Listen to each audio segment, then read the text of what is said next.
सरकारी कर्मचारी डीपीआरओ की पोस्ट पर रहे, डिप्टी डायरेक्टर की पोस्ट पर रहे और वेतन ले रखा है, कोई छुट्टी इन्होंने नहीं ली। एक आदमी दो जगह कैसे हो सकता है? जब राजवीर सिंह सरकार के कर्मचारी के तौर पर डीपीआरओ की पोस्ट पर तैनात थे, वेतन ले रहे थे, वहां इनकी उपस्थिति अटेंडेंस थी, तो वो टीचिंग कैसे कर रहे हैं? बच्चों को टीच कैसे कर रहे हैं? एक बड़ा सवाल। जिन लोगों ने राजवीर सिंह सरीखे लोगों को भर्ती किया है, मैं उनका भी यहां खुलासा करना चाहूंगा। मेरे पास ये लिस्ट है उन लोगों की जिन्होंने 2007 में राजवीर सिंह को कुरुक्षेत्र यूनिवर्सिटी में प्रोफेसर लगाया था। इसमें प्रोफेसर वीके कुटियाड़ा एक मुख्य व्यक्ति हैं, जो आजकल हरियाणा उच्च शिक्षा परिषद के अध्यक्ष हैं और आज नहीं काफी समय से वो हरियाणा उच्च शिक्षा परिषद के अध्यक्ष हैं। कुटियाड़ा श्री के लोग जो है उच्च शिक्षा परिषद में बैठकर शिक्षण संस्थानों को नहीं चला रहे बल्कि विरोध चला रहे हैं, जो नौकरियां बेचने से लेकर भ्रष्टाचार के अड्डे बनाने तक का काम विश्वविद्यालयों में कर रहा है। प्रोफेसर कुटियाड़ा के बारे में आप सभी साथियों को मैं विस्तार से बताना चाहूंगा। प्रोफेसर कुटियाड़ा पुलिस रिपोर्ट के अनुसार एक प्रोक्लेम ऑफेंडर रही, एक भगोड़े अपराधी पुलिस रिपोर्ट के अनुसार वो रही है। भ्रष्टाचार से लेकर जो है 420 तक के मुकदमों में सुप्रीम कोर्ट में जाकर उनको जमानत मिली थी, हाई कोर्ट में जमानत तक नहीं दी थी और उस दौरान भी वो हरियाणा में शिक्षा परिषद के अध्यक्ष के पद पर विराजमान थे। उनको एक दिन के लिए भी ना सस्पेंड किया गया, न इस पद से हटाया गया। ये सरकार कितनी गंभीर है, मुख्यमंत्री जी कितने गंभीर हैं, इस बात से पुख्ता प्रमाण कोई कुछ हो नहीं सकता। मेरे पास एफआईआर की कॉपी है जिसमें जो है गंभीर आरोप लगाए गए हैं, जिसमें फर्जी भर्ती करने से लेकर भ्रष्टाचार तक के आरोप कुटियाड़ा पर लगे हैं। मुकदमे दर्ज हैं, पुलिस रिकॉर्ड में प्रोक्लेम ऑफेंडर घोषित हो चुके हैं। उनको हरियाणा उच्च शिक्षा परिषद का अध्यक्ष बना दिया। इसके अतिरिक्त मेरे पास और भी दस्तावेज आए हैं जिनमें यह स्पष्ट दिख रहा है कि न केवल राजवीर सिंह बल्कि कुटियाड़ा जैसे लोगों के दस्तावेजों में भी बड़ा फर्जीवाड़ा है। मैं पूछना चाहता हूं सरकार से और मुख्यमंत्री महोदय से विशेष रूप से, क्या ऐसे लोगों को शिक्षा परिषद में बैठा, विश्वविद्यालय कुलपति के पद पर बैठा, क्या उच्च शिक्षा में कुछ सुधार हो पाएगा? क्या एक भ्रष्टाचार के अड्डे बनाना ही सरकार का एक उद्देश्य है? शिक्षा के मंदिरों में प्रत्यक्ष या अप्रत्यक्ष रूप से इस तरह के डाके डाले जा रहे हैं। इन गंभीर मामलों को लेकर हमने निर्णय लिया है ये नेशनल स्टूडेंट्स ऑर्गेनाइजेशन की पूरे हरियाणा प्रदेश में हम विरोध प्रदर्शन करेंगे और आज इंसो ने अपने आंदोलन की शुरुआत कर दी है। हरियाणा प्रदेश के अलग अलग जिलों में इंसो के कार्यकर्ता सड़कों पर उतरकर सरकार का पुतला जलाकर एक सांकेतिक प्रदर्शन करेंगे और तब भी सरकार के कानों पर जू नहीं रहेगी तो मैं शिक्षण संस्थानों को बचाने के लिए, विश्वविद्यालय को बचाने के लिए मैं और मेरा संगठन एक सजग प्रहरी बनकर सरकार की जड़ें हिलाने से पीछे नहीं हटेंगे। ये लोग राजवीर सरीखे जो लोग हैं वो विश्वविद्यालयों से पिछले दरवाजे से भागना चाहते हैं, परंतु हम उनको भागने नहीं देंगे। इस तरह के खुलासे करके सड़कों पर उतरकर अब हम आंदोलन करेंगे, सरकार के खिलाफ आंदोलन करेंगे और जब तक ये लोग नहीं हटते यह आंदोलन तब तक जारी रहेगा जब तक सरकार उठने टेकने पर मजबूर नहीं हो जाती। आंदोलन तब तक जारी रहेगा और इन लोगों को अगर जाना है तो इनका एक ही रास्ता है, वो रास्ता सुनारिया की तरफ जाता है और किसी रास्ते से इनको यहाँ से भागने नहीं। विभिन्न छात्र नेता व शिक्षक संघों के अध्यक्ष जो मेरे संपर्क में हैं, लगातार मैं उनसे टच में हूँ और एक बड़ा आंदोलन कुछ ही समय के बाद आपको हरियाणा प्रदेश की विभिन्न विश्वविद्यालयों पर देखेंगे। सरकार ये न भूले इंदिरा गांधी की सरकार को उखाड़ फेंकने का काम किया था तो विद्यार्थियों ने किया था। कहीं ऐसा ना हो कि अपने चहेतों को बचाने के चक्कर में या इस फर्जी भर्ती करने वाले गिरोह के लोगों को बचाने के चक्कर में मुख्यमंत्री अपनी कुर्सी गवा बैठे। कहीं ऐसा ना हो कि पटना विश्वविद्यालय शुरू आंदोलन की तरह हरियाणा के विश्वविद्यालयों में एक ऐसा आंदोलन शुरू हो जो सरकार की न केवल जड़ें हिला दे बल्कि सरकार गिराने तक का दम छात्रों में है और गुजरात इसका एक अच्छा उदाहरण है। इंदिरा गांधी की सरकार इसका एक बड़ा उदाहरण है। मैं तो स्पष्ट कहना चाहता हूँ, किसी भी कीमत पर सरकार को झुकना होगा और विद्यार्थी सरकार को झुकाने के लिए आज से सड़कों पर उतर चुके हैं। किसी साथी का कोई सवाल है या कोई डाउट है तो आपके जो सवालों का जवाब है। भाई क्या जर्नलिज्म से उस टाइम पे पीएचडी होती थी क्या कुरुक्षेत्र में? सभी लोग प्रोफेसर मेरे पास कुरुक्षेत्र यूनिवर्सिटी के 1991 से लेकर 2001 तक के ऑर्डिनेंस हैं, जिनमें पहली कंडीशन ये है कि एक व्यक्ति एक समय पर 2 डिग्रियां नहीं कर सकता, जबकि राजवीर सिंह उसी समय में मास्टर इन जर्नलिज्म कर रहे थे, उसी समय पीएचडी कर रहे थे। तो ऑर्डिनेंस का वायलेशन है। दूसरी चीज, जो व्यक्ति उस विषय में पीएचडी पास नहीं है या नेट पास नहीं है, उस विषय का प्रोफेसर कैसे हो सकता है? ये एक बड़ा सवाल है मेरा। यूजीसी के नियमों के ये विरुद्ध है और ऐसे व्यक्ति पर तो एफआईआर दर्ज होनी चाहिए। एजुकेशन में राजवीर सिंह पीएचडी हैं, तो बताएं कि उन्होंने एजुकेशन में एमए एजुकेशन या एमएड कब और कहां से की। हम तो खुली बहस के लिए तैयार हैं कि सरकार का कोई भी व्यक्ति, उच्च शिक्षा परिषद का कोई भी व्यक्ति, प्रोफेसर कुठियाला से लेकर एमडीयू के वाइस चांसलर राजवीर सिंह तक कोई भी व्यक्ति खुली बहस करे, हम बहस के लिए तैयार हैं। हम 100% ये सिद्ध करके दिखाएंगे कि किस तरह के फर्जी लोग विश्वविद्यालय में कुलपति श्री के, उच्च शिक्षा परिषद के अध्यक्ष श्री के पदों पर बैठे। सवाल ये नहीं है कि विश्वविद्यालय में पीएचडी होती थी या नहीं। सवाल ये उठ रहा है कि 1998 में राजनीति में एमए इंग्लिश और फिर जो है उन्होंने पीएचडी की, इसमें पीजीडीसीए का एक डिप्लोमा। क्या ऐसा संभव है?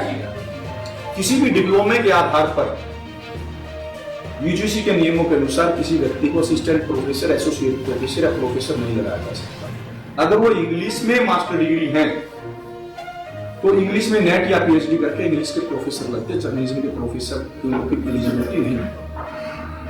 उन्होंने जिस विषय के वो प्रोफेसर है उस विषय में तो पीएचडी कर ही नहीं रखी। मेरे पास जो डिग्री है उनकी, उन्होंने एजुकेशन से पीएचडी कर रखी है, जबकि ऑर्डिनेंस के अनुसार एजुकेशन में पीएचडी करने के लिए एमएड एजुकेशन, एमएड या एमए एजुकेशन होना चाहिए था।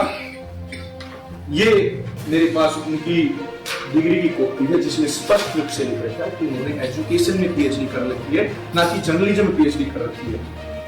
किसी भी विषय में उन्हें पास नहीं है, उनके द्वारा ही उपलब्ध कराए गए दस्तावेजों के अनुसार। इसके अतिरिक्त प्रोफेसर राजवीर सिंह ने जो अपने बायोडाटा में, अपने जो फॉर्म में, प्रोफेसर के लिए जो फॉर्म भरा था उन्होंने कुरुक्षेत्र यूनिवर्सिटी में, उसमें स्पष्ट दिखा रखा है कि 12 साल का उनका पोस्ट ग्रेजुएशन का एक्सपीरियंस है।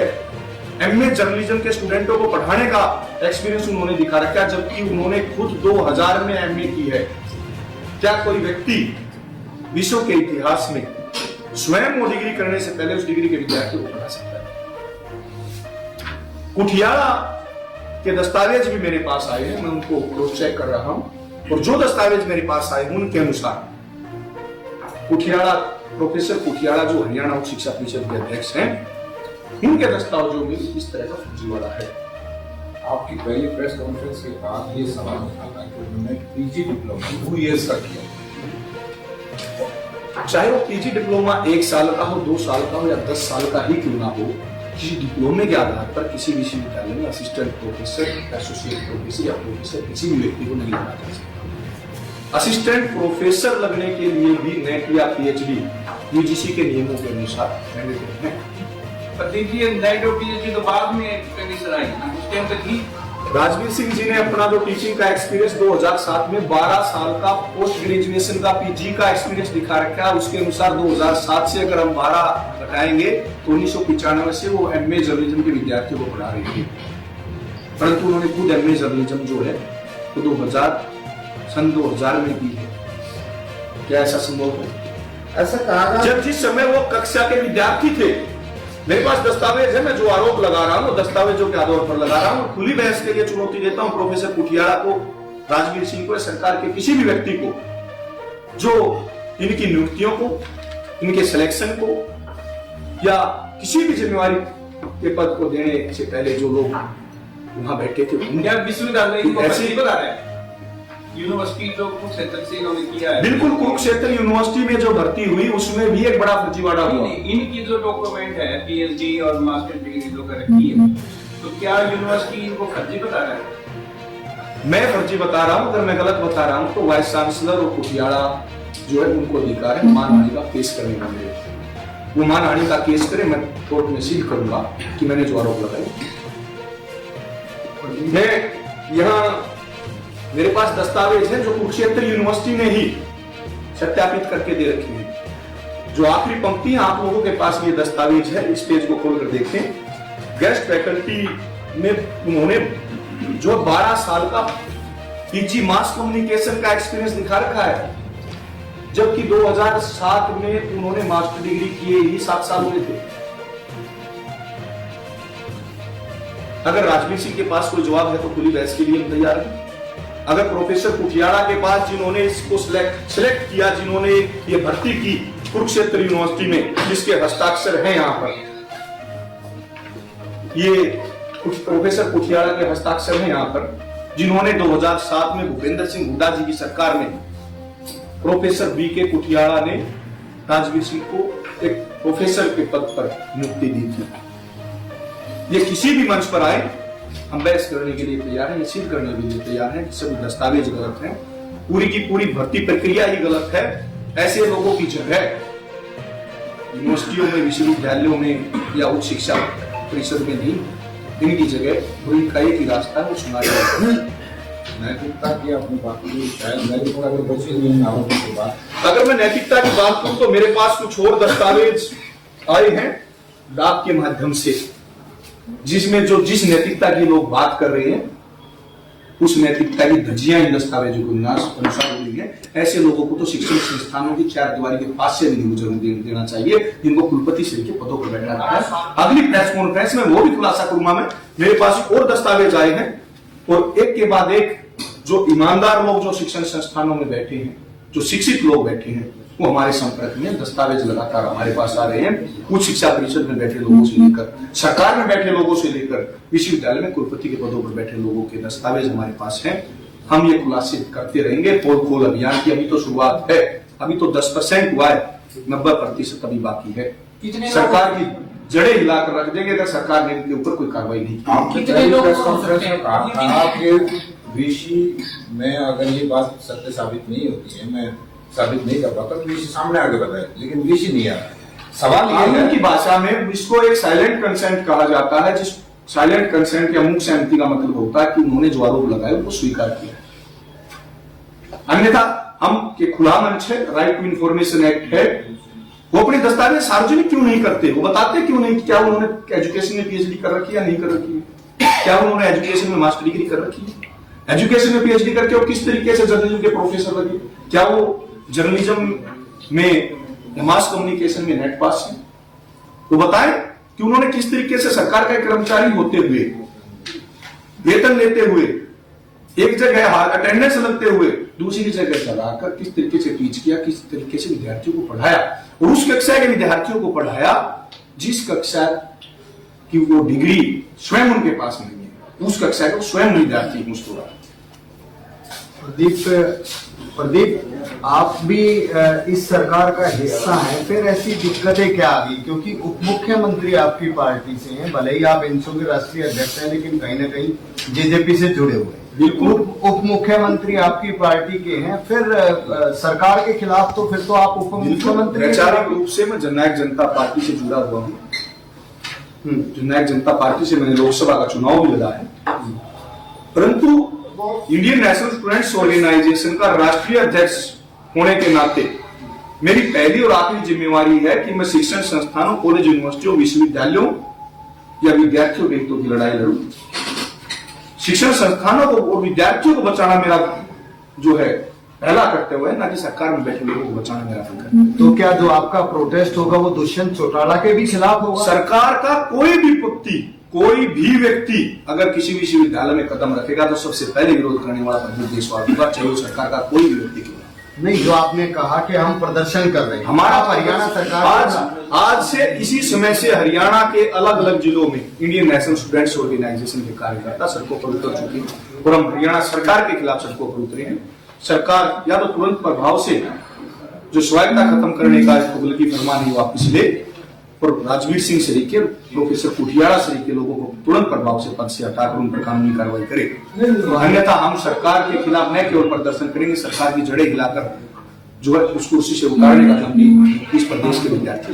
नहीं, जैसे आपने कहा पुतले जलाएंगे या इस तरह के, तो क्या उसमें दुष्यंत चौटाला का भी पुतला होगा क्या? अगर हमें किसी भी व्यक्ति का मैं यहाँ कह रहा हूँ, कोई भी व्यक्ति क्यों ना हो, अगर एजुकेशन डिपार्टमेंट दुष्यंत चौटाला के पास होता तो हम जरूर दुष्यंत चौटाला जी का भी पुतला जलाने से पीछे नहीं हटते।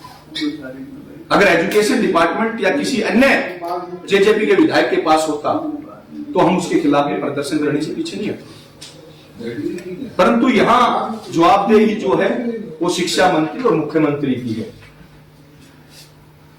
अब पूरे हरियाणा प्रदेश के जो विद्यार्थी हैं वो गवर्नर साहब से, महामहिम राज्यपाल महोदय से, जो कि यूनिवर्सिटियों के चांसलर हैं, उनसे उम्मीद लगाकर बैठे हैं कि ऐसे अयोग्य व्यक्तियों को तुरंत प्रभाव से पद से बर्खास्त करेंगे और कानूनी कार्रवाई के खिलाफ करेंगे। आप दुष्यंत चौटाला को इस मामले में कुछ लेटर लिख रहे हैं कि वो भी आप लोगों की बात मुख्यमंत्री के साथ? हरियाणा प्रदेश के 90 विधायकों की चौखट पर जाकर हम ये मांग करेंगे कि यूनिवर्सिटियों की स्वायत्ता को बचाने के लिए आप हमारे साथ आइए, विद्यार्थियों के साथ आइए। और अगर कोई भी व्यक्ति यूनिवर्सिटियों की स्वायत्ता के मुद्दे पर शिक्षण संस्थानों को बचाने की इस लड़ाई में हमारा सहयोग और समर्थन करता है तो उसका धन्यवाद भी करेंगे। और कोई व्यक्ति प्रोफेसर राजवीर सरीके या प्रोफेसर कुटियाड़ा सरीके लोगों को बचाने का काम करेगा या सरकार की ढाल बनकर यूनिवर्सिटियों की स्वायत्ता खत्म करने की कोताही करेगा तो उसके खिलाफ आवाज बुलंद करेंगे और उसके खिलाफ झंडा बुलंद करेंगे और उसके खिलाफ सड़कों पर उतरकर विरोध प्रदर्शन करेंगे। शिक्षण संस्थानों की 1 इंच जमीन पर ऐसे लोगों को कदम नहीं रखने देंगे जो विश्वविद्यालयों की स्वायत्ता पर डाका डालने की कोताही करेंगे। कितने खुलासे और होने वाले हैं? दर्जनों की संख्या में होंगे। ये तो दूसरा खुलासा है। जो लोग चंडीगढ़ जो ठंडे कमरों में बैठकर इस प्रदेश के मुखिया बने बैठे हैं, खुलासों की गूंज वहां तक जाएगी। इसलिए मैं कहता हूं समय रहते सरकार सचेत हो और इस तरह के लोगों पर कार्रवाई करे। यूनिवर्सिटियों की स्वायत्ता के मुद्दे पर जो तुगलकी फरमान जो है उन्होंने जारी किया है उसको वापस ले, किसी भी कीमत पर। जब तक मैं व मेरा संगठन इस प्रदेश में विद्यमान है, यूनिवर्सिटियों की स्वायत्ता पर हम आज नहीं है। ना होने के बावजूद ना तो शिक्षा विभाग की तरफ से कोई कदम आया है, ना यूनिवर्सिटी की तरफ से आया है, ना की तरफ से आया है। ये संवेदनहीनता है हरियाणा सरकार की, मुख्यमंत्री महोदय की और शिक्षा मंत्री की। शिक्षा मंत्री से हमको कोई उम्मीद नहीं रखते। वो इसलिए नहीं रखते कि उनको नहीं पता कि विश्वविद्यालयों में क्या होता है, रिसर्च क्या होती है, यूनिवर्सिटियों का क्या कल्चर होता है। परंतु प्रदेश का मुखिया होने के नाते ये जिम्मेवारी बनती है मुख्यमंत्री मनोहर लाल खट्टर जी की। जो पारदर्शिता की जो बात वो कर रहे हैं वो सिर्फ बात करने से काम नहीं चलेगा। अब प्रदेश का विद्यार्थी जो है वो एक कार्रवाई चाहता है। क्या जिस पारदर्शिता की बात करते हैं उसी पारदर्शिता से कोई कार्रवाई करने की हिम्मत दिखा पाएंगे, या अपने चहेते कुलपतियों या अपने चहेते उच्च शिक्षा परिषद के अध्यक्षों को बचाने के लिए उनकी ढाल बनेंगे? ये तो समय बताएगा। परंतु हम एक विद्यार्थी होने के नाते ये पहले सरकार को बता देते हैं कि सरकार विश्वविद्यालय की 1 इंच जमीन पर सरकार का कोई प्रतिनिधि कदम नहीं रखेगा जब तक सरकार के द्वारा कोई कार्रवाई नहीं होती और ये स्वायत्ता खत्म करने का ये तुगलकी फरमान वापिस नहीं हो जाता। 1 इंच जमीन पर किसी विश्वविद्यालय की सरकार का कोई चुना हुआ प्रतिनिधि नहीं। सीएम अगला खुलासा कौन सी यूनिवर्सिटी का? अगला खुलासा जो है चंडीगढ़ में बैठे लोगों पर होगा और विश्वविद्यालय एमडीयू के साथ साथ अन्य विश्वविद्यालयों के कुलपतियों को लेकर भी खुलासा होगा। प्रोफेसर कुटियाड़ा के दस्तावेजों को लेकर भी खुलासा होगा और विश्वविद्यालयों में जो भ्रष्टाचार हो रहा है उसको लेकर अगला खुलासा होगा। मैं ब्रीफ में बताना चाहूंगा कि ऐसे व्यक्ति जिनके खुद के दस्तावेजों पर प्रदेश में सवाल उठ रहे हैं, कोई स्पष्टीकरण देने की बजाय चुपचाप बैठे, सरकार चुप है, कुलपति चुप है, शिक्षा मंत्री चुप है। शिक्षा यूनिवर्सिटी में पूर्व कुलपति की जांच चल रही है, एमडी यूनिवर्सिटी में पूर्व कुलपति की जांच चल रही है, कैथल यूनिवर्सिटी में पूर्व कुलपति की जांच चल रही है, जींद यूनिवर्सिटी में पूर्व कुलपति की जांच चल रही है, पूर्व रजिस्ट्रार की जांच चल रही है। ये जांच के नाम पर कब तक शिक्षण संस्थानों के विद्यार्थियों को और शिक्षण संस्थानों को गुमराह करने का काम करेंगे? लता जी, आपका प्रयास लगातार आप प्रयास कर रहे हैं, लेकिन हमें ऐसा पता चला है कि कुलपति की पहुंच बहुत ज्यादा है। आरएसएस में इनके रिलेटिव जो है तीसरे नंबर पर इनाम हुए हैं, और ये ओएसडी साहिब सिंह वर्मा ओएसडी अपना कई मुख्यमंत्रियों के ओएसडी रहे हैं और यूजीसी के मेंबर भी रहे हैं, और इनकी जो वाइफ है वो चेयरमैन है हाल में। तो बहुत पहुंच वाले हैं, आपकी कहाँ दाल मिलेगी? इंदिरा गांधी जब इस देश की प्रधानमंत्री थी तो शायद उनसे ताकतवर कोई व्यक्ति भारत की भूमि पर नहीं था, परंतु पटना विश्वविद्यालय से शुरू एक आंदोलन ने इंदिरा गांधी को कुर्सी से उतार कर जो है सरकार गिराने का काम किया था। गुजरात का उदाहरण आपको याद दिलाना चाहूंगा, जब विद्यार्थियों की सरकार गिराई थी। असम गण परिषद एक उदाहरण है, पता नहीं कितने ऐसे उदाहरण हैं जो युवाओं ने, विद्यार्थियों ने सरकार की जड़ें न केवल हिलाई है बल्कि सरकार को उखाड़ फेंकने का काम किया है। ये नौबत अगर हरियाणा प्रदेश में आई तो जननायक जनता पार्टी या भारतीय जनता पार्टी के जो लोग आज सरकार में बैठे हैं उनके खिलाफ इंडियन नेशनल स्टूडेंट्स ऑर्गेनाइजेशन ये लड़ाई लड़ेगा। हमसे जुड़े रहने के लिए हमारे YouTube चैनल को सब्सक्राइब करें और नई वीडियो की नोटिफिकेशन के लिए बेल आइकॉन को दबाएं।